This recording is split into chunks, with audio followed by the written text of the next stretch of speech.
بسم الله الرحمن الرحیم. نن زموږ د طریقة العصریه د اولې حصې سبق نمبر 260 دی.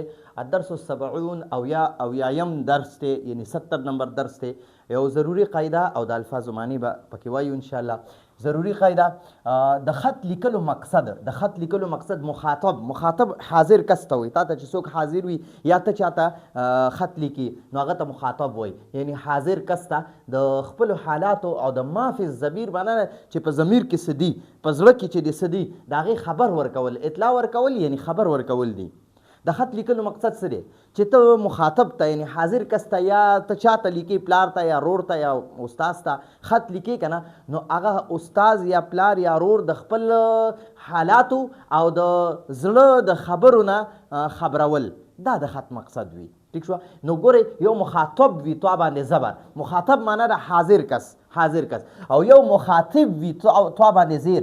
نو مخاطب، زه اوس مخاطب یم، مخاطب متکلم ته وایي چې څوک کلام کوي، څوک خبرې کوي، هغه ته مخاطب هم وایي، متکلم هم وایي. ٹھیک شو؟ په دې ما بار خبرې کړي دي. او مخاطب څه ته وایي؟ مخاطب تاسو یې، زه مخاطب یم. طب ګورئ، مخاطب، زه مخاطب یم، متکلم یم، او تاسو مخاطب یې. زما درس اورئ که نه، نو تاسو مخاطب یې، حاضرین. ٹھیک شو؟ نو حاضر کس ته مخاطب وای. او چې کم کس خبرې کوي که نه، تقریر څوک کوي، درس څوک ورکوي، ٹھیک شو، نو هغه ته متکلم وای، مخاطب ورته وای. مخاطب نو مخاطب خبرې کوونکي ته وای، او مخاطب چې چاته خبرې کیږي نو هغه ته مخاطب وای. نو تاسو مخاطب یې، نامتوا باندې به زبر وای. مخاطب تاسو یې او مخاطب زه یم. ٹھیک شو؟ زه تاسو ته مخاطب یم، تاسو ما ته مخاطب یې، مخاطب یعنی تاسو ما ته حاضر یې، زه تاسو ته مخاطب یم، خطاب کوونکی یم. نو د خط لیکلو مقصد مخاطب یعنی حاضر کس ته د خپلو حالاتو او د ما فی الضمیر یعنی د زړه خبرو نه خبرول. مخاطب کس یا خپل پلار یا رور یا استاذ یا مشر تره وغیره چې څوک هم دی، نو هغه د خپلو حالاتو نه او د زړه د خبرو نه، ما فی الضمیر معنی ده د زړه د خبرو نه اطلاع ورکول، یعنی خبرول. ٹھیک شو؟ نو خپل مشر یا خپل حاضر کس یا خپل پلار وغیره، دا د خپلو حالاتو نه او د زړه د خبرو نه خبرول، دا د خط مقصد وي. اوس ځکه د خط لیکلو په وخت آسان عبارت نه مطلب دا چې آسان الفاظ او ساده طریقه اختیارول پکار دي. ساده طریقه باندې به خط لیکي او آسان الفاظ به لیکي، ډېر زیات هغه دغه به نه لیکي، مشکل الفاظ به نه لیکي. او د لفظي تکلفات یعنی د مشکل الفاظو د استعمالولو نه اجتناب یعنی ځان ساتل پکار دي. همدغه شان د القابات وغیره استعمالول هم زیات پسندیده نه دي. عرب زیات القابات نه خوښه، لکه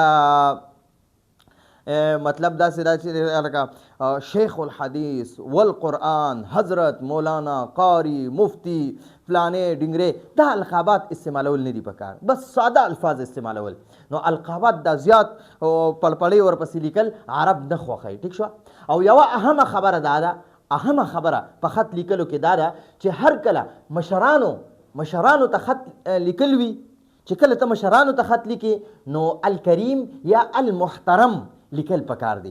چې مشرانو ته ځان ستانه مشر دی، پلار دی، مشر رور دی، مشره خور دی، دا مور دی، دا یا استاذ دی، ته هغه ته خط لیکي نو الکریم یا المحترم دا لفظ لیکل پکار دی.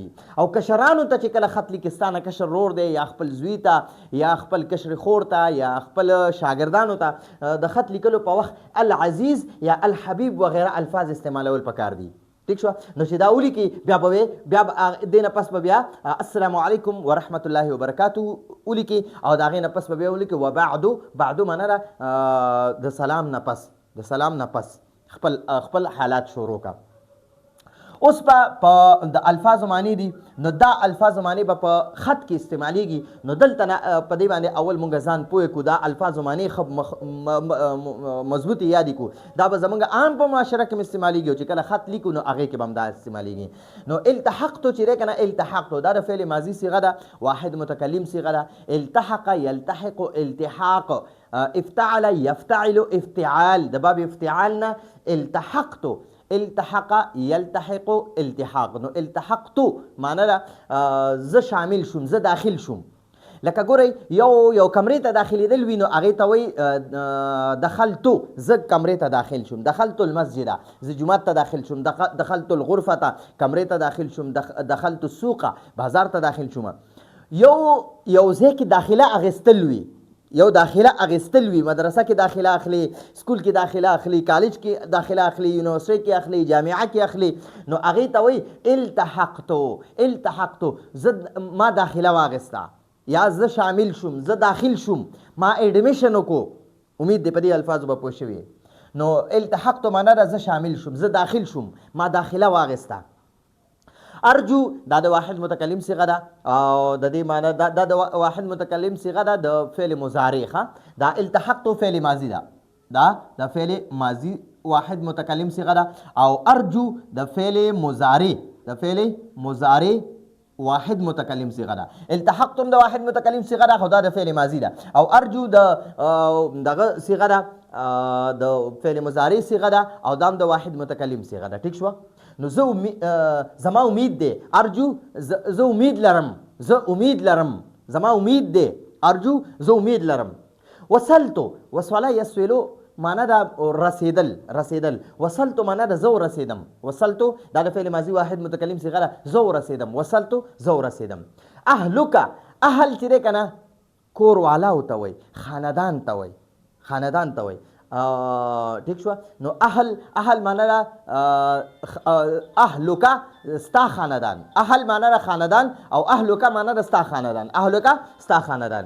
اخبر دا د واحد متکلم صيغه ده. اخبر معنا ده ته خبر ورکا، اخبر ته خبر ورکا، هو هغه ته، یعنی ته هغه له خبر ورکا، اخبره ته هغه له خبر ورکا، اخبره ته هغه له خبر ورکا.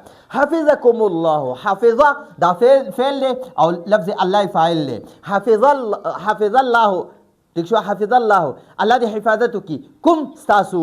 نو دا بیا داسې لیکل کېږي حفظکم الله، حفظکم الله، الله دې ستاسو حفاظت وکړي، حفظکم الله، الله دې ستاسو حفاظت وکړي. بدأتو چې دی دا بدأتو، بدأ یبدأ معنا ده شروع کول. بدأتو دا د فعل ماضي واحد متکلم صيغه ده. بدأتو معنا ده ما شروع کړو، بدأتو ما شروع کړو. تحیاتی، نو ګورئ دا ما لیکلي دي تحیة معنا ده سلام، تحیة څه ته وایي؟ سلام ته وایي، تحیة سلام. او چې بیا ورسره یا مضافله ولګي، ٹھیک شو، یا ضمیر ورسره ولګي دا مضافله دی، نو تحیاتی معنا ده زما سلام، تحیاتی زما سلام، تحیاتی زما سلام.